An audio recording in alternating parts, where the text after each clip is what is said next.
Mateus 6, versículo 6.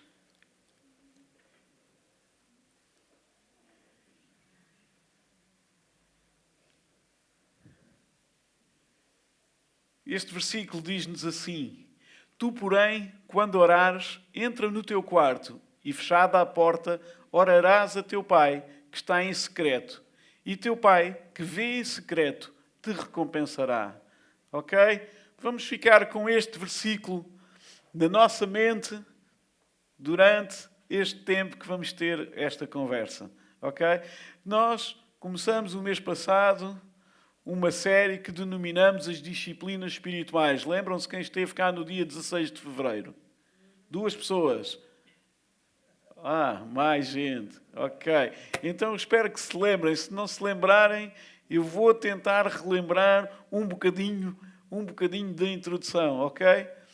E se vocês bem se lembram, eu disse que nós estávamos a viver tempos conturbados. E eu lembro-me de ter referido que algumas coisas iam piorar e que o pior estava para vir. E passou exatamente um mês. E de lá para cá, a tensão política internacional agravou-se e, a nível nacional, o nosso país mergulha em mais uma crise política com a queda do governo. A nível internacional, há uma escalada ao armamento e a nossa nação não pode ficar indiferente a isso. E passou só um mês. E as coisas parecem piores. E sabem, eu ontem ouvi um analista político dizer que estamos perante uma situação particular da história e que já não acontecia há muitas gerações, que é estarmos perante uma geração que está a viver ou que vive pior do que os seus pais viviam. Tradicionalmente, uma geração que sucede a outra tem melhores condições de vida, tem mais recursos tecnológicos, tem mais recursos médicos, tem mais recursos financeiros, mas parece que estamos a entrar numa escalada inversa, numa escalada de recessão. E parece que estamos a experimentar, ou que a nossa descendência irá experimentar algo contrário àquilo que muitos de nós já vivemos. E alguns mais séniores podem se lembrar que sim, que quando eram crianças, que na sua infância, que havia muito mais dificuldades, que não tinham água canalizada, por exemplo, mas as coisas foram sempre melhorando. Mas parece que está a haver algum retrocesso. E quem me conhece sabe que eu não sou um fatalista ou que não sou um profeta da desgraça, que não vivo amedrontado com o medo do futuro. Mas, tal como toda a gente, eu também tenho momentos de incerteza, eu também desenvolvo ansiedade, eu também fico apreensivo, eu também posso ter medo do futuro. E há situações em que entro em tensão e que chego quase a panicar. Isso leva-me a quê? A perder o discernimento, a capacidade de decisão, às vezes o bom senso. E suspeito que isto não aconteça só comigo. E sabe, ninguém está livre dessas coisas. Mas graças a Deus que há aí uns super campeões da fé que está tudo sempre bem com eles. E, portanto, esses até podem vir aqui no próximo domingo dizer como é que fazem, partilhar como é que fazem, para nunca terem picos de ansiedade, para nunca entrarem em parafuso e para terem sempre uma palavra amável para com toda a gente. Ok? Portanto, o pastor com certeza não vai só porque alguns irmãos que tenham estes testemunhos para dar, que venham nos próximos domingos. E se calhar serão tantos que nós vamos ter que repartir por vários domingos para termos toda a gente com a oportunidade de dizer como a vida lhes corre sempre super bem. Ok? Então, amigos, isto acontece com todos. E o objetivo desta série de mensagens é nós aprendermos acerca da importância das disciplinas espirituais e como elas nos podem ajudar para ser uma porta de liberdade, da opressão do mundo caído em que nós vivemos. Ok? E nós vamos fazer só uma recapitulaçãozinha muito breve e vocês podem sempre recuperar a conversa do mês passado no YouTube, no Spotify. Estão lá as mensagens e vamos continuar a ter as mensagens disponíveis, contanto que não falta luz e que possamos gravar. Ok? Como eu disse há pouco, há coisas que já não aconteciam há muito tempo e agora voltam a acontecer. Quando eu era miúdo, era frequente faltar a luz na azuleira e estarmos 3 horas sem luz. Isto já não acontecia há muitas décadas. Voltou a acontecer. Mas não olhem para mim como um profeta da desgraça, ok? Está bem? Então, nós entendemos as disciplinas espirituais como práticas espirituais que exercitam a nossa fé, que reforçam a nossa comunhão com Deus e com os irmãos e que transformam em ação o que aprendemos da palavra de Deus. Amém? Estão-se a lembrar disto? Isto foi dito no dia 16 de fevereiro. E se calhar foi das coisas mais importantes, não tanto das desgraças. Ok? E as disciplinas espirituais, elas abrem-nos a porta para uma intimidade, para uma maior comunhão com Deus, para uma comunhão mais séria e mais profunda com o Senhor. E desde a primitiva igreja, que crentes, discípulos, teólogos, mestres das Escrituras, donas de casa, operários, atletas, têm posto em prática as disciplinas espirituais.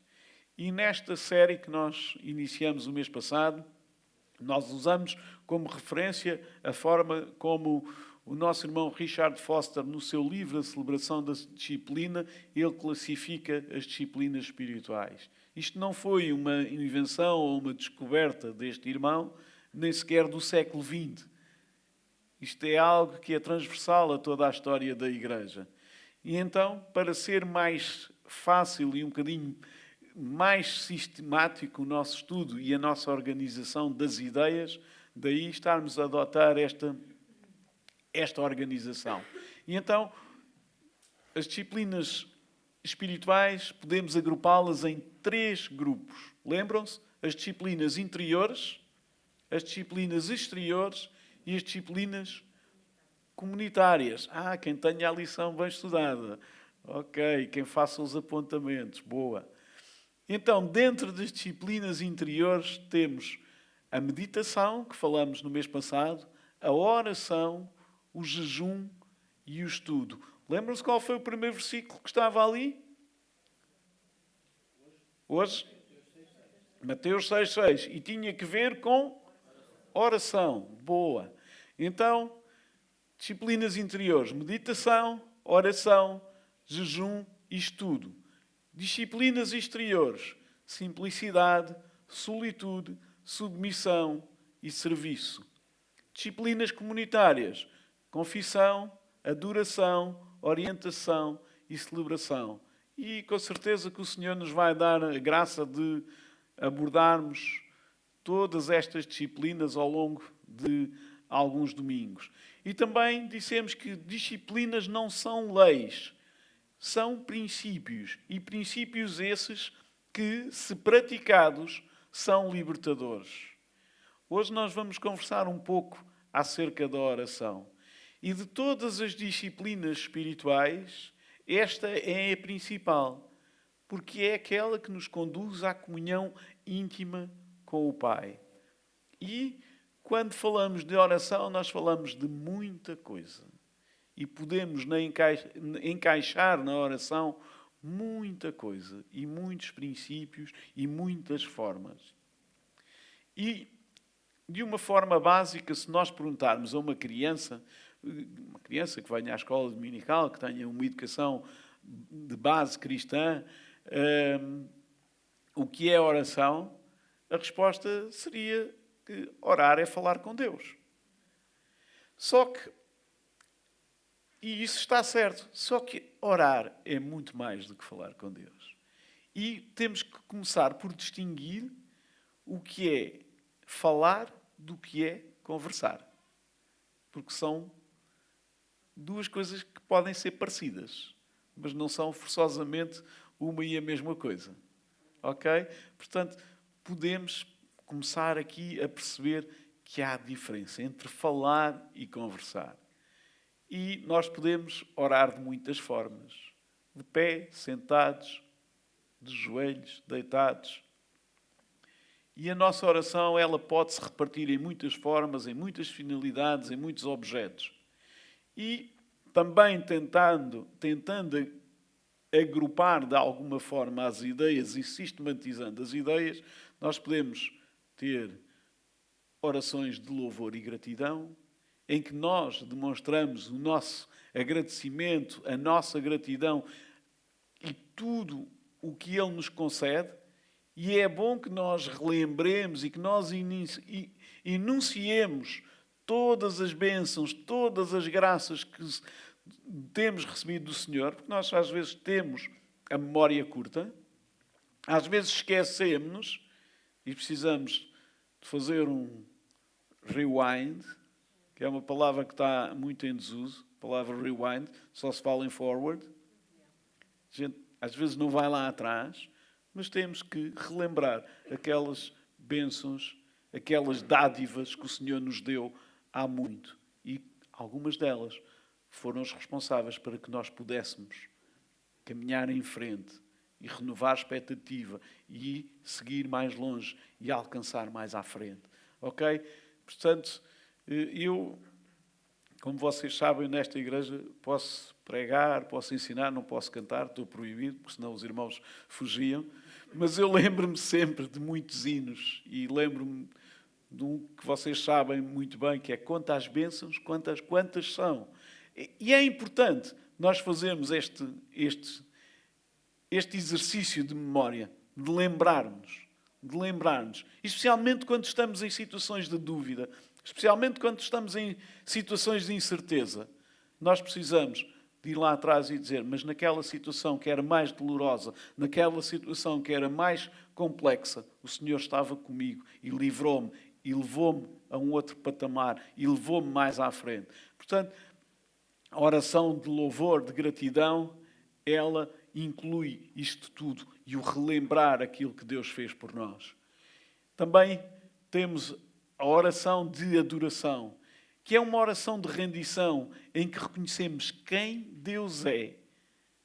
E nós há pouco fizemos esta oração cantada. Eu me rendo, a ti me rendo. Ok? Então, é manifestarmos diante de Deus, reconhecermos diante de Deus a sua grandeza, a sua majestade, a sua infinita graça e bondade. E quando nós somos confrontados com a grandeza de Deus, com a majestade de Deus, nós percebemos a nossa pequenez, a nossa incapacidade e a nossa falibilidade. E tudo isso vem de sermos seres humanos, homens e mulheres, falhos e pecadores. E o facto de sermos pecadores leva-nos à necessidade de confessarmos. Confessarmos o quê? Confessarmos os nossos pecados. E o pecado é o quê? É tudo aquilo que nos afasta de Deus. Pecado, como eu tenho dito, é mais do que uma conduta moral, é mais do que princípios de educação ou de valores. Pecado é a nossa natureza quando nos afastamos de Deus. E é a oração que é o caminho de volta a Deus. E faz parte da oração a confissão. E as pessoas perfeitas, que são aquelas que vêm depois falar nos próximos domingos e darem esse testemunho maravilhoso, não precisam de fazer esta oração de confissão. Elas já não têm nada para se arrepender, já não têm nenhuma falha para confessar. Então estão dispensadas de fazer a oração de confissão. Nós sabemos que pecamos.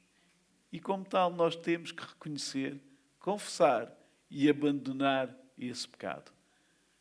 E a oração de confissão é um desses primeiros passos. Porque sabemos que pecamos, temos que nos arrepender e temos que abandonar o pecado. Ok?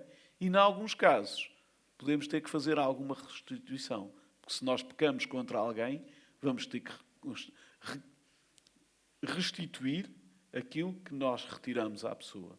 Pode ter sido roubar-lhe um relógio, coisas de criança, mas pode ter sido alguma coisa mais grave e mais difícil de reparar, como a honra, quando difamamos, quando ofendemos. Então, esse processo não é só por uma conduta moral, é porque, de facto, Deus está a trabalhar no nosso coração, no nosso espírito, a levar-nos ao arrependimento. E um dos passos para isso é a oração. Depois temos a oração de petição, que é aquela na qual nós somos mais práticos, naquela que nós estamos mais bem treinados. E a palavra diz-nos em Filipenses 4:6: não andeis ansiosos de coisa alguma, em tudo, porém, sejam conhecidas diante de Deus as vossas petições pela oração e pela súplica com ações de graça. Ok? Não está errado pedir, pelo contrário. Nós devemos fazer conhecidas diante de Deus as nossas necessidades, as nossas ansiedades, as nossas preocupações. Ok? E nós oramos por sustento, nós oramos por saúde, nós oramos por sabedoria, nós oramos por direção e orientação. E precisamos de orar por estas coisas. E sabe, há uma oração que nós temos a certeza de que é respondida. Sabem qual é? Se você orar por um carro novo, eu não sei se Deus lhe vai dar um carro novo, porque nada na Bíblia me diz que Deus lhe vai dar um carro novo. A Bíblia diz que Deus supre as nossas necessidades. Ok? Mas há uma oração, uma afirmação que está na carta de Tiago, no capítulo 1, versículo 5. Se, porém, algum de vós necessita de sabedoria, peça a Deus, que a todos dá. Que a todos dá liberalmente e nada lhes impropera. Ou seja, nada lhes pede em troca ou aponta como cobrança. E ser-lhe-á concedida. Portanto, irmãos, esta oração é respondida de certeza. É a Bíblia que o diz, não é o Bernardo. Ok? Portanto, sabedoria. E é, na minha oração de petição, talvez a coisa que eu mais peço a Deus que me dê. Sabedoria. Sabedoria por direção, orientação, mais do que qualquer outra coisa. É aquilo que eu peço a Deus. E nós podemos também ter a oração de intercessão. A oração a favor de outro. A oração por uma causa. Então é nós colocarmos no lugar de alguém e ter essa empatia, sofrer, chorar com aquele que está em sofrimento, com aqueles que chora e pedir ao Pai por essas pessoas ou por essa causa.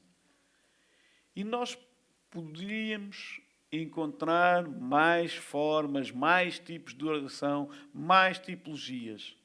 Mas o importante é nós percebermos que a oração é a principal via usada por Deus para nos transformar. A oração é a principal via usada por Deus para nos transformar. O pecado afastou-nos de Deus. Os nossos cuidados, os nossos afazeres, as nossas preocupações mantêm-nos lá, afastados de Deus. Porque o projeto de Deus, apesar do pecado e daquilo que nos separa de Deus, o projeto de Deus é que nós voltemos a estar próximo dele. E são estes cuidados da vida, estas tarefas, estas preocupações, estas prioridades trocadas às vezes, que nos mantêm lá, afastados de Deus. Se de um lado nós temos a graça, o coração e o amor de Deus, do outro lado nós temos uma vida carente dessa graça, desse coração e desse amor. Se de um lado nós temos o coração de Deus desejoso para nos abraçar, do outro lado nós temos essa necessidade desse coração aberto, desse abraço, desse amor que está a ser derramado a cada dia. E nós sabemos que Jesus é a porta. Que Jesus é a porta dessa graça, desse coração de amor. Mas a oração é a chave. Tu, para passares por uma porta, a porta tem que ser aberta. E normalmente a chave é que abre a porta. E a chave que abre a porta é a oração. E muitas vezes nós não temos consciência de que precisamos orar. E então, quando nós não temos a consciência de que precisamos de orar, é quando nós ainda mais precisamos de orar. Quanto menos nós sabemos acerca da oração, mais nós precisamos de orar. Mais nós precisamos de chegar a Deus. E quem é que é o nosso modelo de ensino? Quem é que é o nosso mestre? O Senhor Jesus. E então, Jesus orava? Sim. E não era pouco. E porquê é que Jesus orava? Porque precisava. Faz sentido Jesus precisar de orar? Então, pensem lá comigo. Jesus estava na glória, na comunhão perfeita da Trindade, com o Pai, com o Espírito Santo. E o que é que ele decidiu? Em consonância com o Pai, decidiu deixar essa glória, decidiu vir sob a forma de homem, viver nesta terra. Sujeitou-se à vida de um humano. Mas sabe uma coisa? Jesus não quis, nem podia perder a comunhão com o Pai. E a oração era a forma dele manter esse vínculo e essa ligação e essa dependência do Pai. Porque Jesus, como homem, ficou sujeito às dificuldades e às dores que nós atravessamos. Mas ele sabia que a fonte de todo o suprimento que era o Pai. E então ele nunca perdeu esse vínculo. E a oração era a forma de manter esse vínculo sempre permanente, sempre ligado, sempre ativo. E nós podemos correr vários textos do Novo Testamento. Marcos 1,35, por exemplo. Tendo-se levantado de alta madrugada, saiu, foi por um lugar deserto e ali orava. Depois Lucas faz várias referências.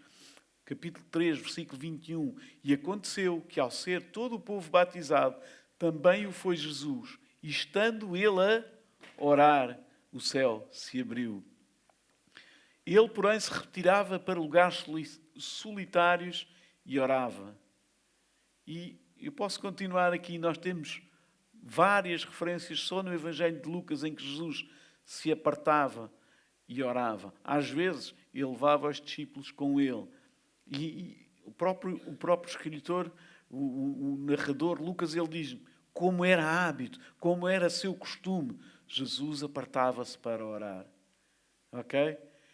E os discípulos também, numa ocasião em que Jesus estava a orar, e isso está narrado no capítulo 11 de Lucas, que diz, de uma feita estava Jesus orando em certo lugar, quando terminou, um dos seus discípulos lhe pediu, Senhor, ensina-nos a orar, como também João ensinou aos seus discípulos.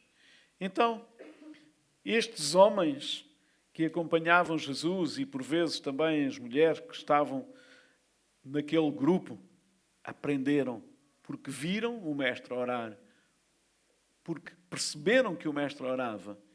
E quando tinham dúvidas, e foi este caso, eles devem ter chegado à conclusão, nós não sabemos orar. Nós estamos ali a ver o Mestre. Ele está ali, provavelmente, ajoelhado. Nem sempre Jesus estaria a orar ajoelhado. Poderia orar, por exemplo, no caminho, na caminhada. Mas há situações que referem que Jesus estava de joelhos em oração.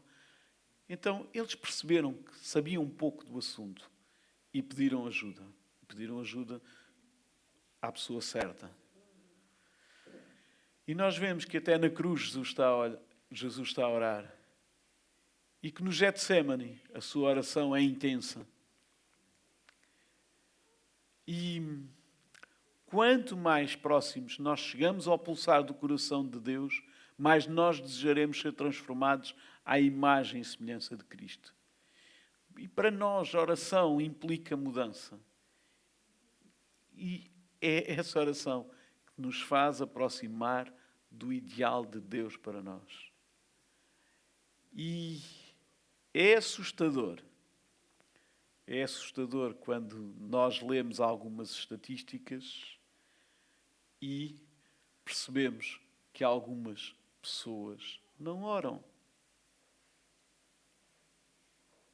Lembro-me de uma história caricata em que ao lado da igreja, ao lado de uma igreja em Inglaterra, ia ser construída um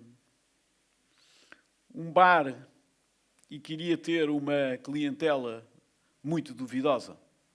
E então a igreja reúne-se em oração para que o Senhor não permita a abertura daquele negócio, daquele antro de promiscuidade ali ao lado da igreja. E depois da igreja fazer uma vigília de oração, há uma noite que uma trovoada brutal liberta um raio e aquele prédio ao lado da igreja, onde iria ser o tal negócio de má fama, é completamente destruído por um raio. E o proprietário daquele negócio ficou a braços com um problema e queixou-se em tribunal e apresentou uma ação contra a igreja. E sabe o que é que aconteceu? A igreja foi para o tribunal dizer que não tinha nada a ver com isso. E o juiz disse: olha, eu não sei o que é de fazer. Isto é o caso mais complicado da minha carreira de juiz. Tenho uma igreja que não acredita no poder da oração e tenho um incrédulo que acredita no poder da oração.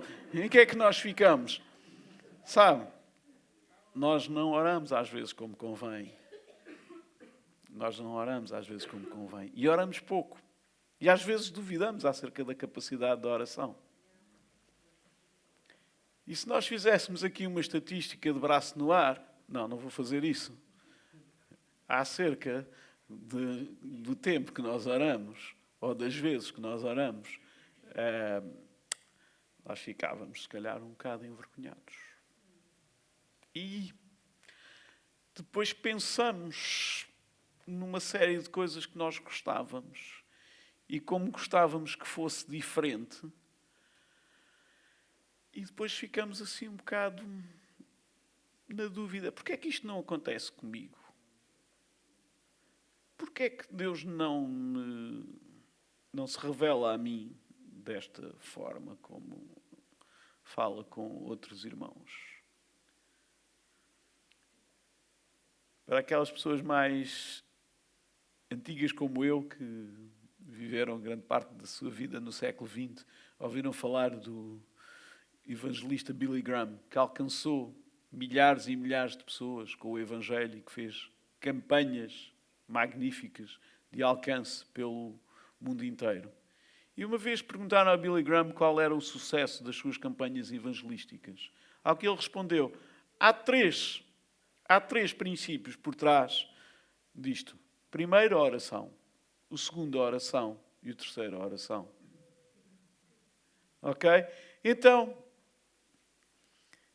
a oração é o meio pelo qual nós entramos em contacto com Deus, de forma que a vida e o poder divino possam fluir através de nós em benefício dos outros. Nós fomos ensinados que a oração equivalia a falar Mas à medida que nós conseguimos ficar quietos, nós percebemos que a oração verdadeira é aquela em que nós conseguimos ouvir Deus. Voltemos àquele versículo inicial.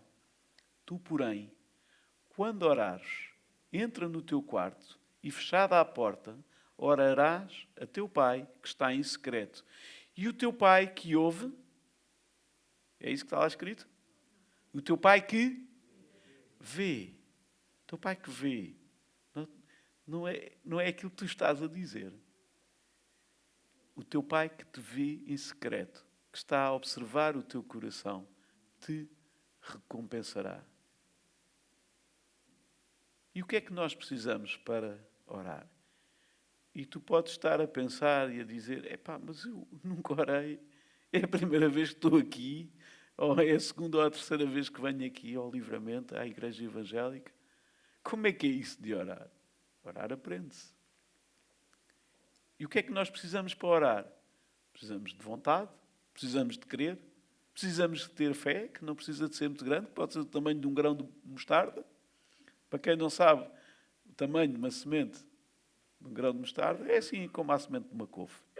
Para quem não sabe o que é o tamanho da semente de uma couve, ficou na mesma. Mas pronto, para quem sabe o que é, quem conhece a semente da couve, tem uma noção. Estamos a falar de menos de meio milímetro. Ok? Então, nós precisamos de compaixão, nós precisamos de sinceridade, nós precisamos de honestidade e de confiança. E, naturalmente, de sensibilidade à voz do Espírito. E isso desenvolve-se à medida que nós vamos praticando a oração como uma disciplina. E quando nós praticamos esta disciplina, nós começamos a orar segundo os pensamentos de Deus. Nós começamos a desejar as coisas que Ele deseja, nós começamos a amar as coisas que Ele ama e a querer as coisas que Ele quer. E começamos a ter um gosto diferente, uma perspectiva diferente e a progressivamente a ver as coisas do ponto de vista de Deus. E como é que eu faço para orar mais? Porque podes dizer, Bernardo, eu de facto oro, mas é um bocado toque e foge. Há disciplina, há compromisso. Sabe, nós não nascemos com vontade de orar. A vontade e o desejo de orar é alguma coisa sobrenatural. É algo que Deus colocou em nós. E nós temos que desejar estar nesse lugar do contacto com Deus. E tal como nós aprendemos e conversamos o mês passado acerca da meditação, nós temos que nos aquietar, nós temos que querer, nós temos que calar o barulho à volta, que é muito, e depois calar o barulho cá dentro, que ainda pode ser maior. Mas temos que desenvolver algumas rotinas. Temos que encontrar um espaço físico, um horário. Nós podemos começar o nosso tempo de devoção, o nosso tempo de oração com uma leitura da Bíblia, ou terminar com uma leitura da Bíblia, ter um guia devocional, e há muitos. E se durante a semana o teu tempo é limitado, procura compensar esse tempo ao fim de semana com um bocadinho mais de tempo para te reservares em oração por um período mais alongado. Ninguém precisa de 60 minutos para comer. Ninguém precisa de 60 minutos para estar sentado à mesa a mastigar. E se estás num emprego que tens uma hora de almoço, podes rentabilizar essa hora. Não é tão frequente dizer, agora na hora do almoço tenho que ir à câmara ou ao banco, ou aqui ou ali. Mas tu não vais à câmara ou ao banco, nem ao centro de saúde todos os dias. Mas podes fazê-lo na tua hora de almoço. Especialmente se estás sozinho ou se estás com colegas que partilham da mesma fé, podes orar com outros. Não é fácil encontrar estas rotinas. E sabe porquê? Porque há um inimigo que também não quer isto. Há um inimigo que te quer afastar de Deus e te quer afastar do tempo de comunhão com Ele. E esse inimigo é perito naquelas 3 áreas que nós falamos. Lembra-se?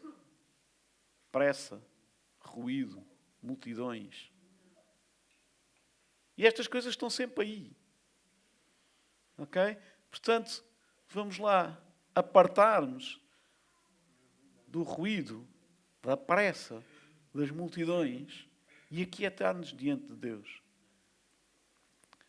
E há pessoas como eu que são hiperativas e que têm que lidar com essa hiperatividade e não precisa de ser com Ritalina.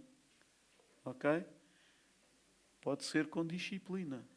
Pode ser com disciplina diante de Deus. Ok? Então, se tem dificuldades em concentrar-se, uma forma é escrever a sua oração. Ter um caderninho e escrever aí a sua oração. Como se uma carta se tratasse. Ou aquilo que habitualmente profere na sua oração. Querido Deus, obrigado por este dia. Por ter acordado com saúde. Por haver paz no meu país. Escreva isso. E desenvolva isso. E de vez em quando volta a esse caderninho. Quando diz, eu hoje não sei o que hei de dizer, volte lá atrás. Àquilo que você registou. E com certeza que vai ouvir o Espírito Santo a falar. Outra forma, comprometa-se com alguém. Ou orar com essa pessoa. Orar por essa pessoa. Alguns de vocês vivem próximo. Alguns de vocês vivem longe. Temos tanta tecnologia que nos permite orar com irmãos que estão longe. E mesmo sem tecnologia, podemos orar por eles. Sabemos que eles oram por nós. Ora as Escrituras, há tantos versículos que nós podemos recitar e aplicar à nossa vida. Cite os versículos como uma forma de oração. Ore com os seus filhos ao deitar. Ore com a sua família às refeições. E mesmo que tenham convidados que não são crentes, que não partilham a mesma fé, se esse hábito está na sua rotina, na sua casa, acredite que a sua oração à refeição vai abençoar os seus amigos, os seus familiares que ainda não conhecem o Senhor Jesus. Acredite. Nós temos amigos que já sabem que na nossa casa não se começa a comer sem orar. E não são pessoas que partilhem a nossa fé e os nossos hábitos. Mas já sabem que isso faz parte da nossa rotina. E respeitam, e ficam agradados, e são abençoados. E são abençoados, porque não é para ser bonito. É para tocar o coração das pessoas. É para preparar os corações. Porque o Espírito Santo já está a trabalhar. Sabe? Há coisas que nos transcendem. Nos transcendem. Porque nós não percebemos o poder da oração. Mas nós sabemos que a oração produz fruto, produz resultado. E sabe uma coisa? Mas nós não podemos ver a oração como um cheque-brinde. Agora, calhou-me isto. Às vezes nós vemos a oração como se tratasse de um negócio. Como uma técnica de obter alguma coisa de Deus. O propósito de Deus não é convencer Deus a alguma coisa. O propósito de Deus é aprendermos, o propósito da oração é aprendermos a dependência dEle. É sermos transformados, é aprendermos a ver a sua capacidade e o seu poder quando nós não somos capazes, quando nós não conseguimos. Sim, a oração pode mudar o teu interior. A oração pode mudar o teu caráter, a tua casmurrice, a tua incapacidade de lidares e compreender os outros.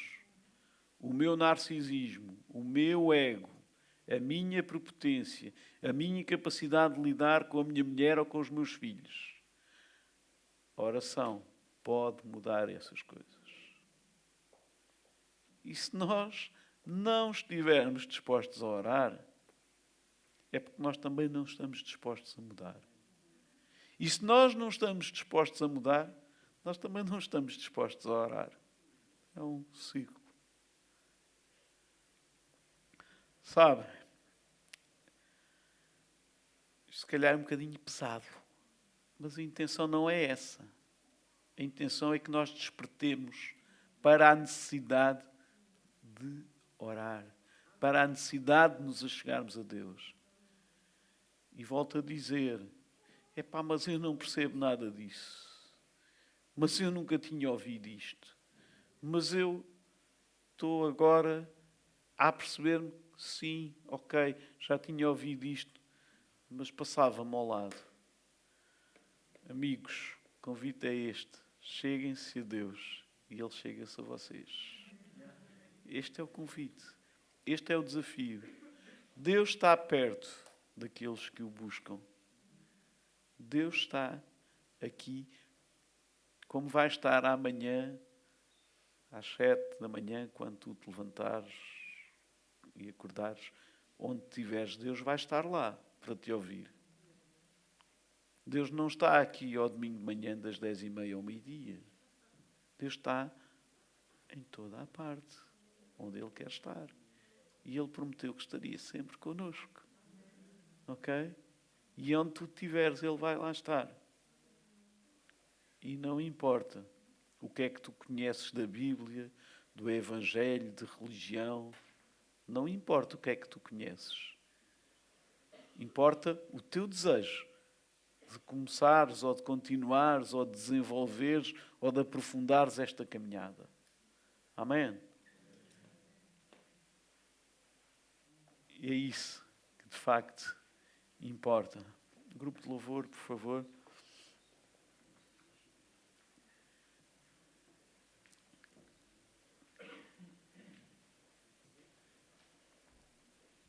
A palavra, as Escrituras, estão cheias de exemplos de orações feitas por outras pessoas.